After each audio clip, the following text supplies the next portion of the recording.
سارے لا تمہیں بتا کر کے جاتا ہوں آج قرآن جینے کا سلیقہ کیسے دیکھتا ہے۔ بچہ پیدا ہو تو نام رکھو، وَإِنِّي أُعِيذُهَا بِكَ وَذُرِّيَّتَهَا مِنَ الشَّيْطَانِ سَمَّيْتُهَا مریم۔ حضرت حنا نے کہا میں اس کا نام مریم رکھی ہوں۔ یہاں سے پتہ چلتا ہے بچہ پیدا ہونے کے بعد سب سے پہلی ڈیوٹی ماں باپ کی نام رکھنے کی ہے۔ اس کے بعد کیا ڈیوٹی ہے قرآن سے پوچھا، قرآن کہتا ہے وَالْوَالِدَاتُ يُرْضِعْنَ أَوْلَادَهُنَّ حَوْلَيْنِ كَامِلَيْنِ، والداؤں کو، ماؤں کو یہ چاہیے کہ اپنے بچوں کو دودھ پلائیں۔ ہم نے قرآن سے پوچھا کتنے دن پلائیں، حملہ وفصالہ 30 شہرا، حمل اور اس کو چھڑانا دودھ کی پوری مقدار 30 مہینے ہے، جس میں سے کم 6 مہینے پریگننسی کے ہے، 24 مہینے دودھ پلانے کی مدت ہے۔ قرآن نے یہ دودھ پلانے کی ایام رضاعت بتائی۔ اس کے بعد پھر پوچھا بچہ جب بڑا ہو جائے تو کیا کہا جائے، کہا باپ کو چاہیے کہ وہ نصیحت کرے۔ پورا سورہ لقمان پڑھو، یا بنی انہا ان تک مثقال حبۃ من خردل فتکن فی صخرۃ او فی السماء او فی الارض یأتی بها اللہ۔ بچوں کو نصیحت کرو، اے بیٹا گناہ کرو گے ذرے کے برابر بھی ہو تو اللہ تعالیٰ تمہیں وہ قیامت کے دن دکھائے گا۔ باپ یہ بچے کو سمجھائے اقیم الصلاۃ وامر بالمعروف وانہی عن المنکر واصبر علی ما اصابک۔ باپ اپنے بچے کو تربیت یہ کرے، قرآن سکھا رہا ہے، میں پوری زندگی بتا کر کے جاؤں گا، اے بیٹا نماز پڑھ، برائیوں سے رک، اچھائیوں کی بات کر، اور جو بھی مصیبت آئے اس پر صبر کر۔ اور باپ کیا سمجھائے بچے کو، ولا تصعر خدک للناس ولا تمشی فی الارض مرحا۔ جب بات کرے کسی کے ساتھ منہ ٹیڑھا کر کے بات مت کرنا، ادب بھی قرآن سکھا رہا ہے۔ اور پھر قرآن کہتا ہے باپ اپنے بچے کو یہ سمجھائے کبھی بھی زمین پر اکڑ کر کے مت چلنا، کبھی کسی کو بلند آواز سے بات مت کرنا، کبھی کسی کے ساتھ چھیمی گوئیاں اس طرح نہ کرنا کہ تیسرا شک میں مبتلا ہو جائے۔ یہ تربیت ہے۔ اتنا ہی نہیں، پھر بچے کو کیا سمجھایا قرآن نے، ماں باپ کے ساتھ کیا کرے۔ قرآن کہتا ہے ہم نے فیصلہ کر دیا، قضا ربک الا تعبدوا الا ایاہ وبالوالدین احسانا اما یبلغن عندک الکبر احدهما او کلاهما فلا تقل لهما اف ولا تنہرهما۔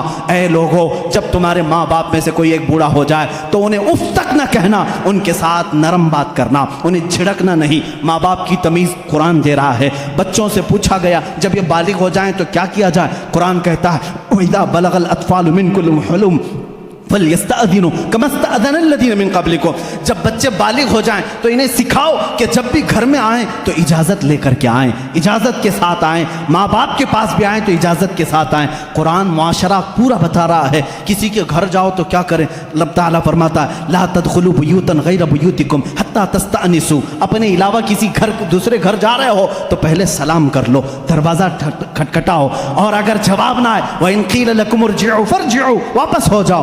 اتنا ہی نہیں، قرآن نے شادی کرنے کے بارے میں بھی کہا فَانْكِحُوا مَا طَابَ لَكُم مِّنَ النِّسَاءِ مَثْنَىٰ وَثُلَاثَ وَرُبَاعَ۔ جب تم بڑے ہو جاؤ، استطاعت ہو تو تم نکاح کرو، جو تمہیں اچھی عورت لگے، 2 کر سکتے ہو، 3 کر سکتے ہو، 4 کر سکتے ہو، تمہارے لیے قرآن نے شادی کا نظام بتایا۔ اور اس کے بعد اللہ نے یہ نہیں فرمایا کہ کر کے چھوڑ دینا، قرآن یہ کہتا ہے ان یکونوا فقراء یغنیہم اللہ من فضلہ، تم نکاح کر کے لاؤ، اگر تم فقیر ہو تو میں تمہیں غنی کر دوں گا۔